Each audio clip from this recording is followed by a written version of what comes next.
أعوذ بالله من الشيطان الرجيم بسم الله الرحمن الرحيم الحمد لله والصلاة والسلام على خير خلق الله وعلى آله وأصحابه أجمعين ومن تبعهم بإحسان إلى يوم الدين. Allah subhanahu wa ta'ala бүгінгі күнлерні баршабызға хайырлы һәм мүбәрәк қылсын. Біз сіздің білән Имам Нәвавиның 40 хадис китабынан хадисләрні оқуны дәвам итәбез. Бүгін 13-ші хадис хақында искә төшереп алыйк. Ган Аби Хамзата أنس ابن مالك خادم الرسول الله صلى الله عليه وسلم عن النبي صلى الله عليه وسلم قال: لا يؤمن أحدكم حتى يحب لأخيه ما يحب لنفسه. رواه Buxari ve Muslim. Bu hadisni Peygamberimiz sallallahu aleyhi ve sellem'nin yakın kardeşi, ona hizmet etken Enes ibn Malik radıyallahu anh'a rivayet eder. Peygamberimiz sallallahu aleyhi ve sellem bulay dip etken: La yu'minu ahadukum. Bir kişi de, bir kim de kamil imanğa erişmez. Şul vakitqa kadar kim özüne tilegen izgilikni Müslüman tuğanına da tilemi turib. Bu hadis Buxari hem Müslim jintiqlarında getirilir. En evvel bu hadisni rivayet etuşi haqında esga tushirib o'tik. Ol Abu Hamza Enes ibn Malik radıyallahu anh'a.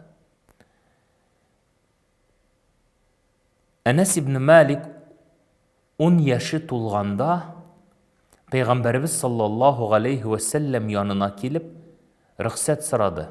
Ya Resulallah, men senin yanında bulasım keledi. 10 yaşlık bala Peygamberge gelip aytdı. Ya Resulallah, men seni yaratam. Hem men senin yanında bulasım kele deyip, ona hizmetke alına. 10 yaşında gelip Peygamberimizge hizmetke alına. Hem 10 yıl Peygamberimiz sallallahu aleyhi ve sellemge hizmet ite. Tuğrı, dostu, iptaşı bula. Peygamberimiz sallallahu aleyhi ve sellem onu yaratıp Abu Hamza deyip atap yürüte başlay.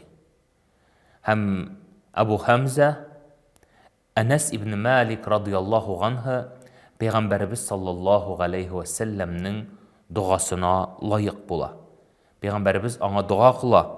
Allahümme eksir mâlehu ve veledehu ve atil gumrahu ve barik lehu ve adhilhul cennedib. Yani ey Allah Teala, bu bendenin, Enes'nin malın arttır, malın küp kıl, balaların küp kıl, ömrün uzun kıl. Hem ona, mene şu sanap itilgen eybirlerge, malına, balalarına, ömrüne bereket bir deyip dua kıla. Hem ahırdan ve adhilhul cenne, hem onu cennetke kirt deyip eyte. Bilgenimiz ki Peygamber sallallahu aleyhi ve sellem'nin duası müstecab, kabul bula. Hem Allah Teala'nı şu Peygamber sallallahu aleyhi ve sellem'nin duasını cevaplı kılıp, dürüstten de Enes ibn Malik radıyallahu anh'a sahabeler arasında en bay sahabelerden sanala. Hem onun ömrü 100 yıldan artıp gide. Rivayetlerde aytilar, ol 106 yıl yaşagan, 110 yıl yaşagan deyip türlü rivayetler getirilir. Lakin ol 100 yıldan artık yaşay. Һәм вафат булганда аның барлыгы 120 баласы кала. 120 баласы була. Дөрес, вафат булганда 120 баласы кала. Һәм инде күпләр сора, аның ничә хатыны булган соң дип сорыйлар инде. Әлбәттә, шәригать кушканча, шәригатьтә 4 хатыннан артык бер юлы хатыны булмаган. Аның бәлкем берсе вафат булып, яки берсе айрылып, берсе шулай итеп, аның ничә хатыны бар икәнлеге искә алынмый. Ләкин 120 баласы булган дип истә китерелгән.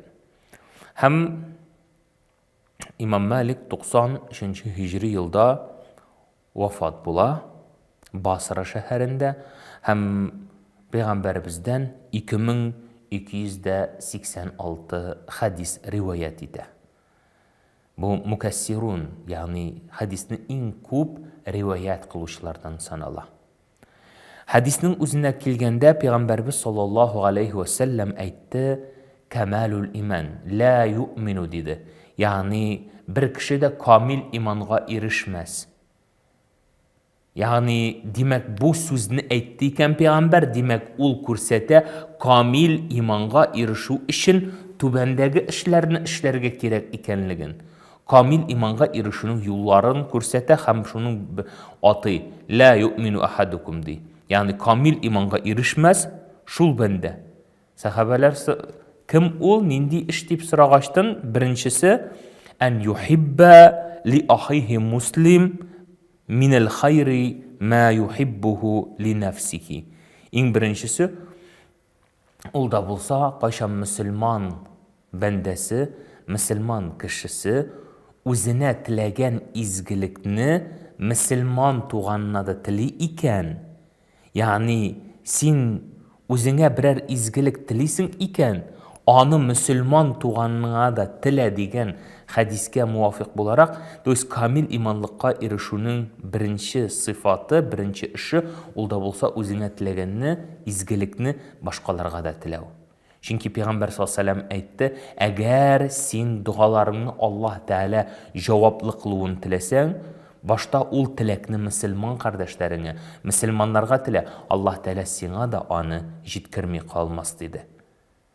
Демәк, беренчесе үзеңә теләгән изгелекне мөселман туганыңа да теләү. Һәм икенчесе үзеңә теләмәгәнне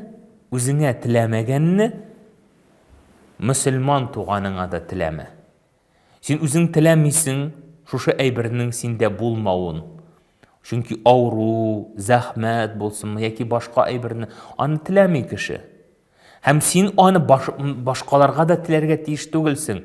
Вот шулай әйтсә иде, тегрәй әйтсә иде дип теләк телиләр. Әгәр дә син шуны телисең икән, бел, ул әйбер сиңа да кагылмыйча калмас. Шуның өчен телисең икән, изгелек телә. Теләмисең икән, начарлык бер кешегә дә теләмә. Үзеңә теләмәгәнне башкаларга да теләмәү.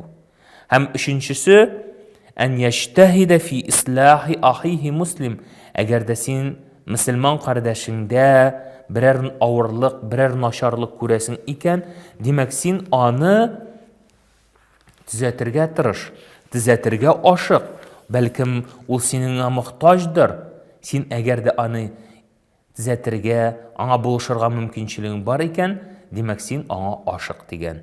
Менә бу өченче гамәл, ягъни камил иманлыкка ирешү хакында. Пәйгамбәрбез саллаллаһу алейхи ва саллям үзенең мөбарәк бер хадисендә әйтте: "Ман ахабба ан юзахзиха ганин нари ва юдхилал джанната фала тудрикху маниятаху ва хува муъмин биллаһи вал яумил ахир ва яти иля ан-наси аллази юхиббу ан ю'тия илейхи" диде. Ягъни Пәйгамбәрбез саллаллаһу алейхи ва саллям әйтте: "Әгәр берәү уттан кутылып җәннәткә кирергә теләсә, ул кешеләргә Аллаһ Тәаләгә һәм ахирәт көненә иман китергән хәлендә кешеләргә үзенә теләгән изгелек белән килсен.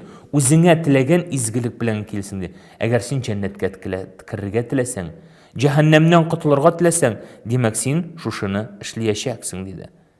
Һәм икенче бер хадистә әйтелә: "Ва ахабба лин-наси ма тухиббу ли-нафсика такун муслиман". Үзеңә теләгән изгелекне мөселман кардәшеңә дә теләсәң, син мөселман булырсың диде. Бу синең мөселманлык галәмәтең булыр диде.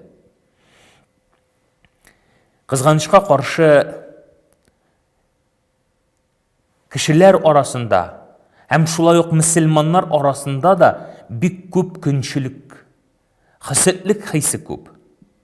Ягъни бер-берсендә яхшырак әйбер күреп, яки нинди дә булса аның кардәше башка яктан, машина ягыннан, йорт ягыннан, яки башка яктан өстенлек күрде икән, кешеләр хәсәтлек кыла башлыйлар. Көнчелек күрсәтәләр. Һәм менә бу иң әшәке, иң яман әйбер. Чөнки син көнләшкәндә аны телисең, ул әйбер аннан юкка чыгуын телисең. Димәк, бу начарлык теләү, кара көнләшү дип атала. Шул сәбәпле Аллаһ Тәала шушы көнчелектән безләрне сакласын. Бу хадис нәкъ безне бер-беребезгә изгелек теләргә, яманлык теләмәскә чакыра. Һәм монда Пәйгамбәрбез саллаллаһу алейхи ва саллям ли ахихи муслим диде. Ягъни мөселман туганына. Ислам динендә 3 төрле туганлык бар. Беренчесе дин туганлыгы, икенчесе сөт туганлыгы һәм өченчесе нәсел-нәсәб, кан туганлыгы дип әйтәбез. Һәм Пәйгамбәрбез саллаллаһу алейхи ва саллям хадисендә Аллаһ Тәала Коръәни Кәримдә иннамал муъминуна ихва диде. Дөрестлектә мөэминнәр алар туганнардыр диде. Шушы туганлар, ягъни алар кардәшләр, шушы туганлык җебен саклау һәрбер мөселманның өстендә бурыч. Мөселманнар бер тән кебек. Бер тән кебек. Әгәр тәннең бер әгъзасы авыртса, бөтен тән авыртыр. Әгәр бер әгъза рәхәтлек күрсә, бөтен тән рәхәтлек күрер диде. Пәйгамбәрбез саллаллаһу алейхи ва саллям хадисендә әйтте: "Тарал муъминина фи таваддухим ва тарахумухум мислил джасад, иза иштака минху гадуун тадагhi лаху саирул джасад" диде. Мөселманнар бер тән кебек. Шуның өчен, ягъни мөселманның шатлыгы белән сөенә белергә кирәк. Мөселманның кайгысы белән киенә белергә кирәк.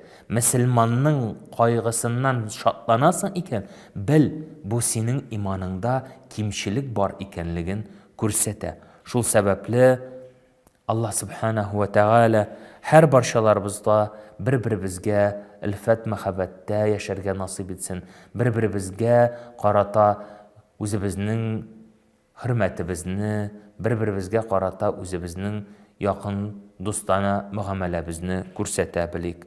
Хадис безне шушылай иттереп бердәм булырга, бергә булырга чакыра.